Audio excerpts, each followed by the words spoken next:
Mr. Alister Shepherd, Director for Middle East and Africa at Mandiant, a unit of FireEye, to the stage. So I'm Alister Shepherd. I'm the Mandiant Director for the Middle East and Africa. Just a very brief introduction to the company, just to give the credentials for the session that I'm about to give. So Mandiant is primarily an incident response company that also provides intelligence and advisory services, but the background came from our knowledge of attackers. And in particular for today, has anyone here heard of Triton, the ICS attack? Anyone? Show of hands? No one heard of it? Okay. So Triton was an attack against a safety instrumented system within an ICS environment, and it was my team that led that investigation. Mandiant has a dedicated ICS team as well. So we have, I'm not a specific ICS specialist, but I've managed the team that have run investigations in ICS environments. So this session, we've got 50 minutes. Hopefully we'll have time to wrap up and take questions at the end. Just because of the size of the room, I probably won't take questions on the way through, but there will be time at the end. We're going to run through a scenario. I've got a QR code in a minute, but for those of you, I'm just going to point to the bottom. There's a URL here. If you can navigate to the URL, or in a second, take the QR code, it's going to be an interactive session. So I'm going to ask a series of questions, and you're going to be able to vote on what you think the answers are. Completely anonymous. We won't be able to link it to you. You don't have to download anything to your phone. It's literally just navigating to the URL. So the way it will work, we have a scenario, and I'm going to keep giving you updates to the scenario. So each update will be a slide. And we call that an inject. So it's a piece of information to update the scenario. And then I'll give you a question. And you might also get a role. So your role won't be the same. It might be that one slide, you're the head of the SOC. The next slide, you could be the CISO. So keep your eye on both the role and the question. Then you'll vote through the URL. And then we'll give some feedback based on the voting and the question.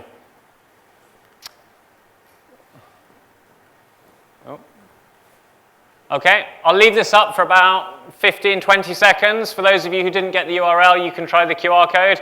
I really encourage it. It's good fun. We'll start to see live the voting once I ask the questions.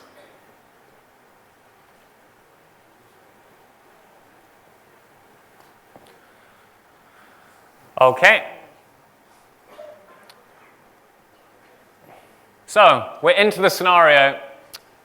Some areas to consider. To get the most out of this, these are the areas that I'm asking you to think about. So when you have a compromise, when you have a breach in your network, you need to understand certain things. Do you know what the real impact of this attack is? And going back to what I was saying, so we ran the investigation to Triton. We've also done reviews of things like Indestroyer, another attack against Ukraine in an ICS environment. We looked through, and 99% of the footprint for these attacks, which specifically targeted ICS, so not just ICS organizations, there's lots of attacks that have done that. These are two attacks which targeted ICS systems, but 99% of the evidence and the opportunity to stop those attacks existed in IT. So the attackers had to pivot through IT to get to their ultimate target. So when we talk about a cyber attack simulation like this, we're primarily looking at IT systems. So what's the impact, potential impact? Who takes ownership? Does that matter if depending on the type of attack? Do you have an ICS team who's specifically responsible for looking at incident response, or would it be your IT team? So all of these things, think as we go through. Case background. So this isn't critical, it's just to give a feel for what we're talking about. So we're saying it's an energy company in the Middle East with a reasonably typical footprint for a kind of small to medium size. So we work with entities that have 40 to 100,000 systems, and we also work with entities that have a few hundred. So this has 5,000 PCs, so we're thinking 5,000 end users approximately, 500 servers, mainly Windows, some Linux. And so, again, you're not going to need to record all this info, but just to give you a feel for the scenario.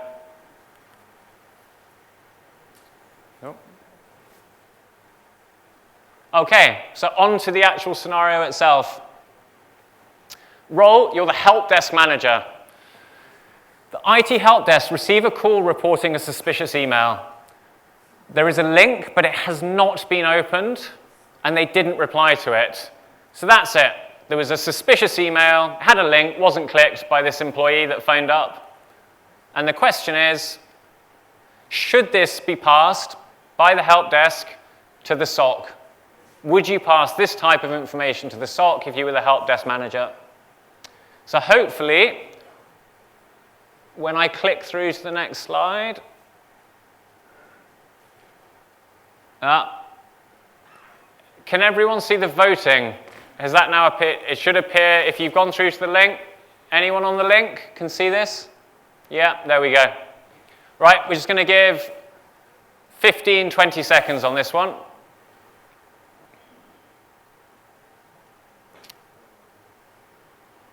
Okay, pretty strong. Oh, we've got some more no's coming through. Right, I'm going to start talking here. By the way, if anyone does want to talk, I really am happy to make this interactive. So I said there's a big room, but if you did have questions or you want to challenge what I'm saying, raise your hand. I'm definitely happy to have a conversation. So the issue here is, I think yes is probably the answer that people want to give. In truth, do I think this is actually passed in reality? I think the answer is no. So the reason why I think you want your SOC to have this type of information is because this might well be part of a campaign. This user didn't click on it, but other users may have. But if you pass this type of information through to your SOC and they have no automated process for dealing with it, they'll drown. So there's two things here to consider, and this is where I'm going to make this point the first time. Some of these answers, there isn't always a right and wrong answer. It depends on the maturity of your organization and the type of organization, the type of risk. So in this instance, I would say yes, but only if you have a sufficiently mature SOC to process this type of data. And there are plenty of solutions, technical solutions out there for reporting phishing. You can have it as a plugin to Outlook, for instance. And then some of that work would be automated. It would look at the link and decide if it's malicious or not and whether it needs further analysis. So that's the two things to consider: resources and maturity of your SOC. And if you have that, then yes, you want them to be aware of this type of information. Inject to. So now you're the CISO. Not help desk anymore, you're the CISO. Third party, so that could be government, law enforcement, has contacted you to report that DNS resolution for your webmail portal, so that's the external portal, internet portal for accessing your work webmail, email, is briefly changed for around 1 hour to an IP address in Belgium last week.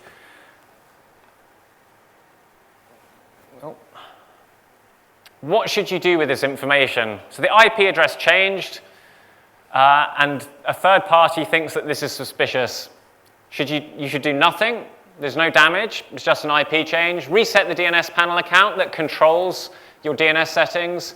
Block that IP address in Belgium from all of your infrastructure, or launch a full investigation into the web portal, audit all associated email accounts. Oh.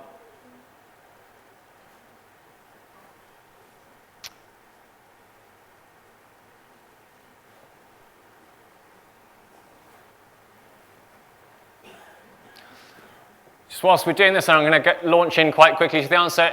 People here familiar with the DNS hijacking campaign that was discussed earlier this year? It was publicized. Show of hands for anyone saw the DNS hijacking? Okay, yeah, we've got a few. So I think here, for me, there is no damage from this activity. It's good to see that's really low. That's the one I would say is wrong. You should definitely never consider something like that because A, someone's had the access to change the DNS settings, but B, more importantly, if someone changes the DNS settings and they also control the server that the traffic is going to in Belgium, they can potentially see the content of all that traffic. So in the DNS hijacking campaign, they combined this kind of DNS resolution change with a certificate hijacking as well, i.e. they managed to get a TLS certificate issued for the new IP address for that website, so it looked legitimate and gave them access to the encrypted traffic. So all of the webmail traffic going to and from for an hour would have been visible. Blocking the IP from your infrastructure, The issue you have there is that's fine, it stops outbound access, but it's a webmail portal, so it's probably primarily being used by people outside of your network, and unless you're routing all of your traffic through a proxy, that won't have the desired effect. It will also tip off the attacker, which you may or may not want to do at this stage. We'll come back to that. So for me, launching the full investigation at this stage, and also the associated email accounts. Why? Because the traffic's visible, which means passwords, credentials could be visible and stolen, which means you might already be seeing abuse of the emails, not just the loss of the traffic itself. Okay, on to the SOC manager this time.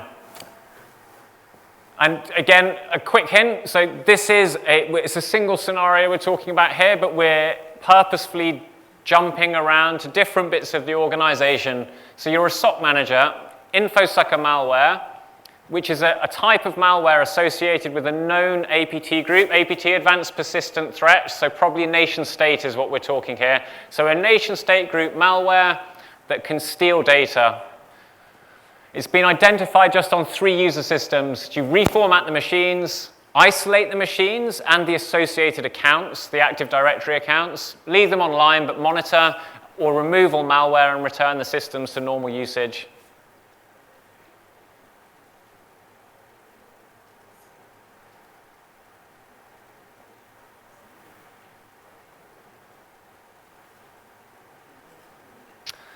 By the way, I've not seen this happen before, so just in case you think so where it's coming on with the 100% answer, that definitely is not the correct answer, not least because there isn't always one correct answer, but it does seem to keep coming on, you can ignore that.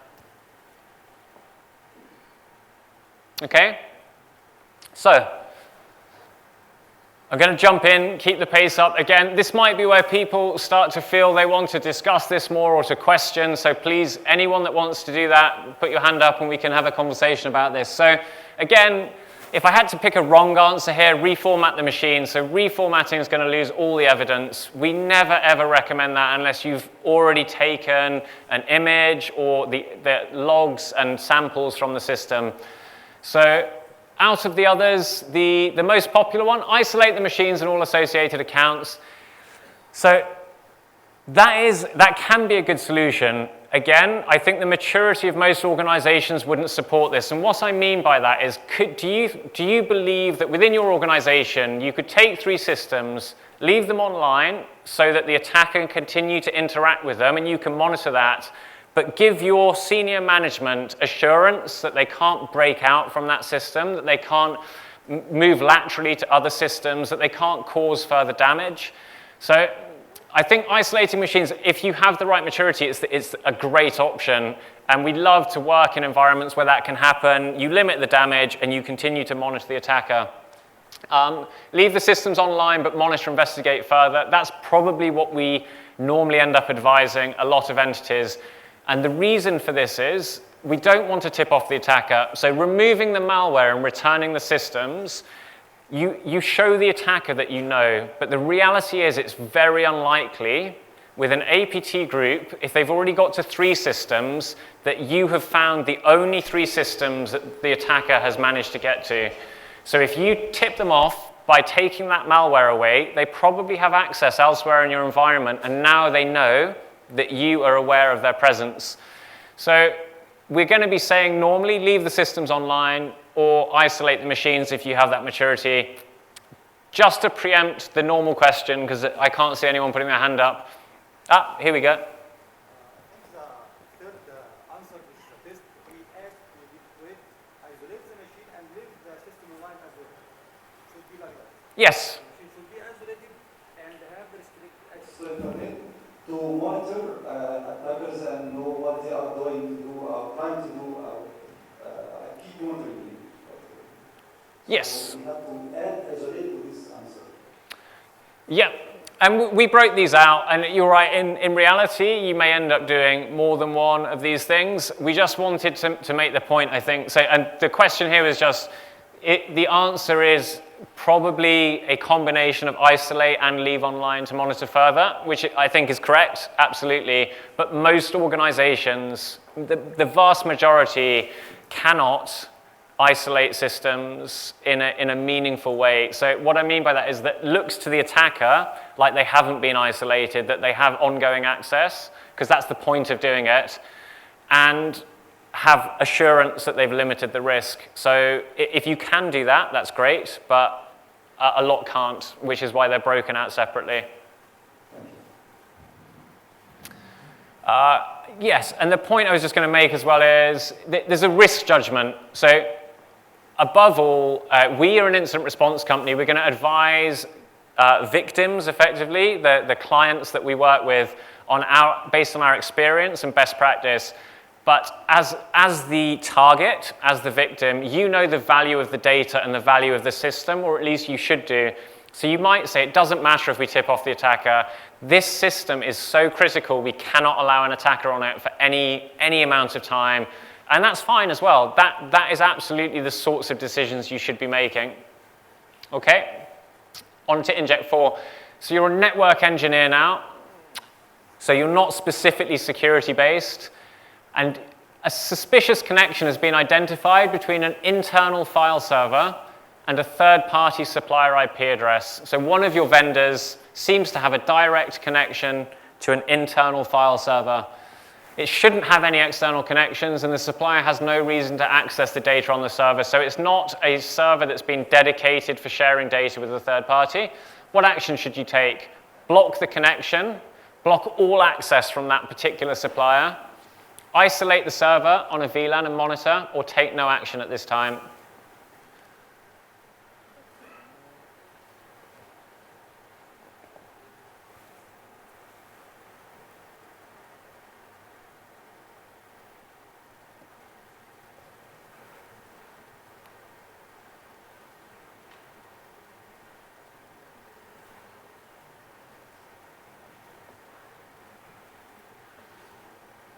Okay.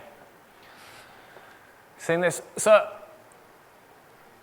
we have seen, and very recently, so in the last few weeks, we have worked on a case where our client did block the entire access for a given supplier. There was a warning, it's fair to say, for them to do something because the supplier was being used to pivot by an attacker into our client. So this does happen. I think the issue is, as a network engineer, do you have the right level of knowledge, the right level of seniority to be making this call? Do you know what the impact would be? And actually, who in your business does know? So how would the network engineer be able to ask the question, what would happen if I blocked this third-party supplier's action? And who should authorize that? Should that be the SOC? Should that be your vendor management team? Should that be someone more senior that can sit over both organizations? So there's a lot of questions that you need to ask before you get to B, but it is an option. Again, I mean, taking no action, I think that's just ignoring a problem. And blocking the specific connection has that issue of you're potentially tipping off the attacker, but you're not closing the door. They will have other means of access. So if you block all access from the supplier, it does cut off if you think that's the only route the attacker has. If you can judge what the impact is, probably the most proportionate for me would be to isolate, and the gentleman here gave us a bit of a hint on the last one. That is the combination of the two, isolating and monitoring.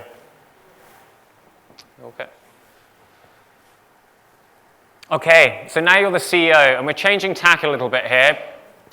You're briefed on a significant data breach, i.e. there has been data stolen from your environment, but we don't know how much yet.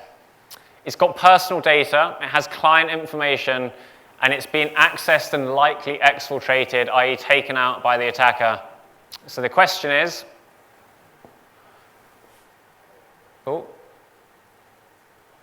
okay, at what point do you issue a statement to the media? Okay, everyone's thinking, where did that come from? But we'll go over this. But immediately, once you've uncovered all the facts, wait for journalists to proactively reach out to you, or never.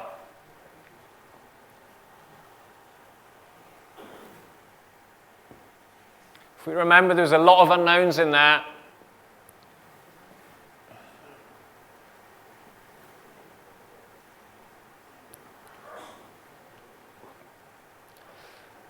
Okay, so we work very closely. So we aren't a PR company, although we obviously deal with the media fallout from incidents all the time, but we work very closely with a PR company, and they worked on us with this particular question. So the advice is always you want to maintain control. So you're going to be asking certain questions. Now, there were some uncomfortable pointers in there, but the truth is, those will always be there. So when you have to brief the CEO on an incident, or at least when you should brief the CEO, you won't know all the facts. That's just the reality. It takes weeks, and in an environment of this size, I would tell you probably minimum of 4 weeks, even at a good pace of work, till you start to know things like all the impacted systems, all the impacted data. So first of all, you're going to have that conversation, and the CEO needs to be aware in advance that with a cyber attack, there will be unanswered questions when they first get briefed.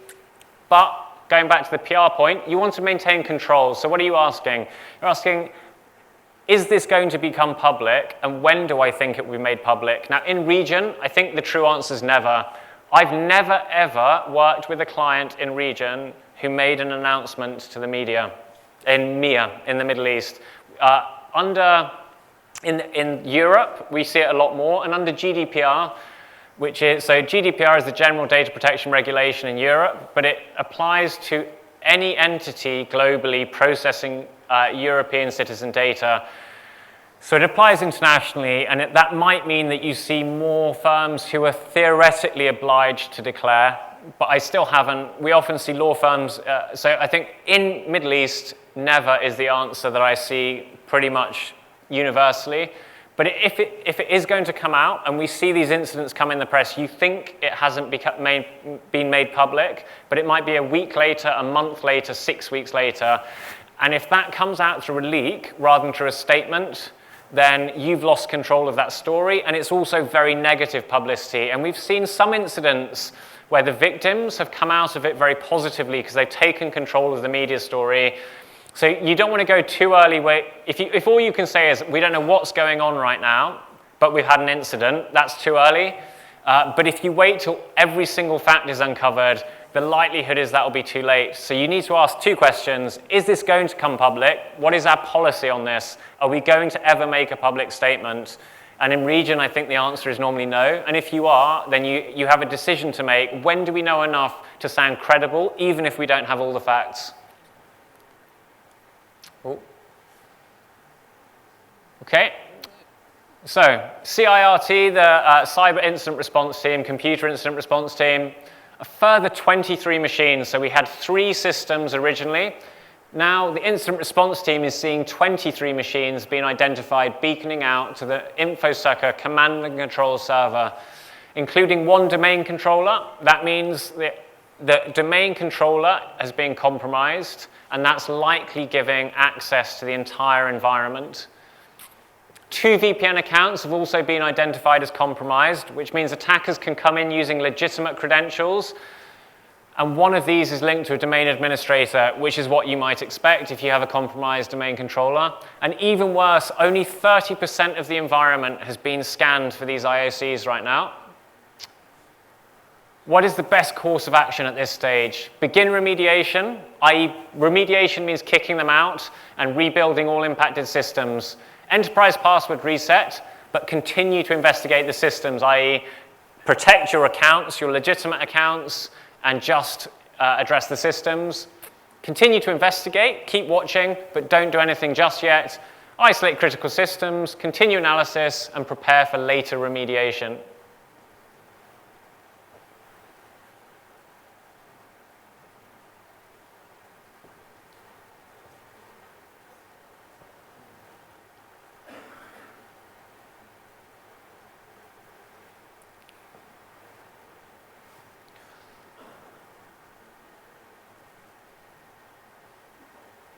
Okay, you're probably starting to see a pattern, and again, I come back to the fact we are an incident response company. We look at this, having taken a step back, about how we properly map out a whole attack and make sure that we can address it without missing a system, an account. So I'll come back to it, but typically we advise at this stage to the isolate, continue analysis. The enterprise password reset.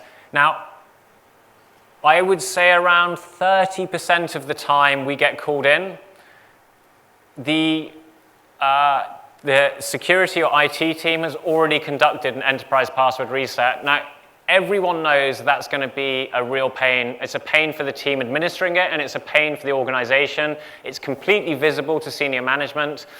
If you do a password reset too early, then you're going to have to do it again. So if you do an enterprise password reset when the attacker still has malware on systems, where they still have potential access to a domain controller, we've even seen entities implement password reset and two-factor at the same time, but they hadn't kicked the attacker out, and they had to do it all again. So with a password reset, my point is going to be, again, if you really feel you have to reset accounts, there's different ways of doing it. You can leave accounts in play. So you can say, look, we're going to give you, legitimate employee, a new account, and we're going to leave the attacker using this one. So we can start to limit the damage without tipping them off. But if you do a whole enterprise password reset too early, you'll end up doing it twice, and that is going to annoy people. Beginning remediation, again, it's do we yet know the full scope? So we had 3, we've now got 23. Why do we think this is the end?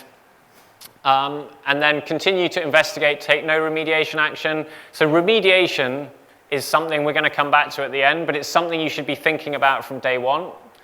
So it's taking no action on remediation isn't necessarily the right way to go. But isolating the systems, so that's where you say, right, this is my crown jewels. This is the stuff I can't afford the attacker to touch. So instead of isolating the known compromised systems, let's isolate these and keep them safe. And at the same time, we're going to continue the investigation and map out the whole attack. Okay. Now we're legal. So on some of the infected machines, there's unencrypted personal and transaction data relating to net worth clients. So individuals involved in purchasing, let's say, from this organization, and it's not clear yet whether any data was taken. So they've got personal data about individuals from outside the company. Do you have regulatory reporting obligations at this stage? And again, we're not lawyers. This question was developed in association with a law firm that we work with in the Emirates, who has presence throughout the region. So yes, you can map these out. No, you have no regulatory reporting obligations. It's not clear from the information available.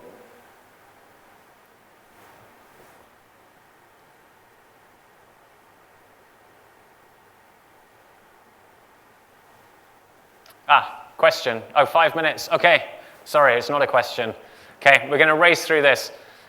Do we have Citrus still in the room, by the way? I don't... No? Okay. So I think at this stage, I would expect to... So there's a point here. Who's dealing with this? The SOC, the CERT, but who would know this information? It's your legal and compliance team. So firstly, does your SOC and CERT know when to inform and ask the legal and compliance teams? That's the first thing they have to do. Secondly, I would say that you ought to have enough information to make an initial judgment at this stage based on the type of data that's gone out. But in reality, a lot of entities would not. So, but if, as I guess security and cyber specialists, what I would say to you is you need to make sure in your playbook, when you're telling your SOC and CERT how to respond, if data's gone, and particularly personal data, there needs to be a lawyer or a compliance officer involved and consulted. Okay, let us go. This is the key one, actually. The next 2 questions we can do without. So if we've only got 4 minutes, this will be the one. So kill PC malware, let's say it's like Shamoon. It's a wiper malware, and it's been identified within a document on the company intranet. That means a Word document has inside it the code that would launch a wiper malware, which it may be dormant on a system before being activated. You delete that file, block all associated domains and IPs, i.e. you trigger it on an isolated system and then block what it calls out to, temporarily disconnect everything from the internet, or further investigation before any action.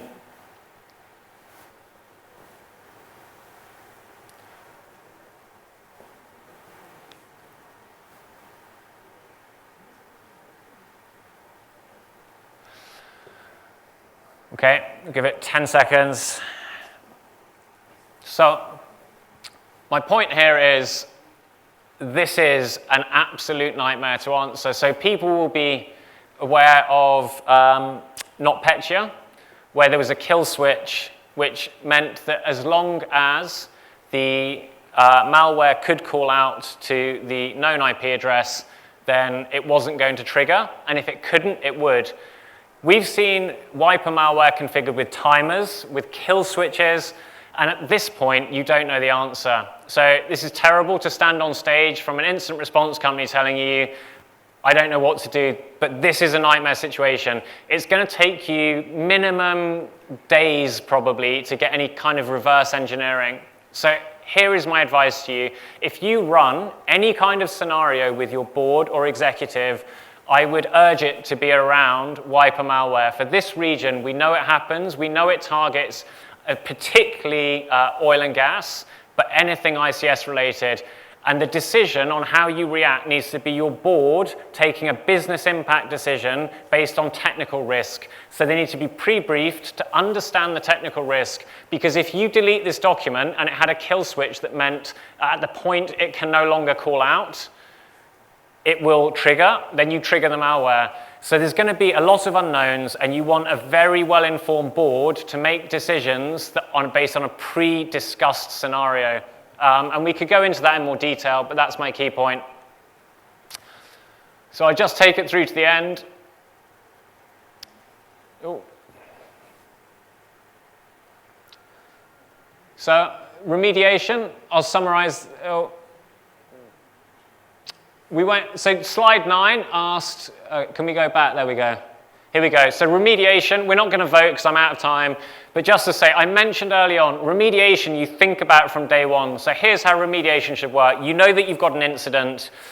So the reality is, it's going to take you around up to 2 months to get from a point with an APT attack. We've seen APT attackers inside networks for 5 years. You can't kick them out in a small period of time. So to map it all out could take, let's say, 4 to 8 weeks. At that point, you want to kick them out over a short period of 2 days. So you want it to happen quickly so that from the point they know they're being kicked out, they're out and they can't come back. And just to inform you, most APTs we see, nation states, they work 9 to 5 or 7 to 3:30, depending on the region, Monday to Friday or Sunday to Thursday. They're government workers. So if you do this over a weekend, when they're away, you've got the best chance of success. And then the 6 months is how long as a minimum you should plan security improvements to make sure it never happens again. So all of these are applicable to a remediation. And that's it.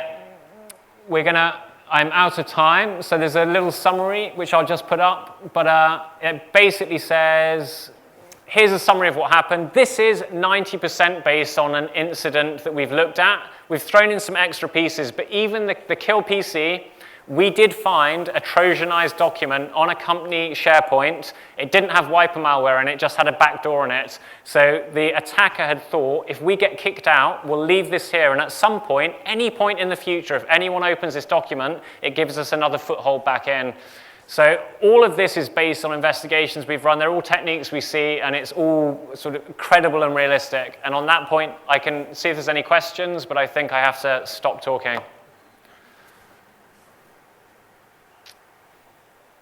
Any questions? No? Okay.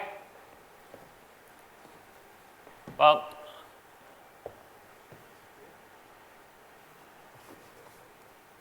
okay. All done. Thank you.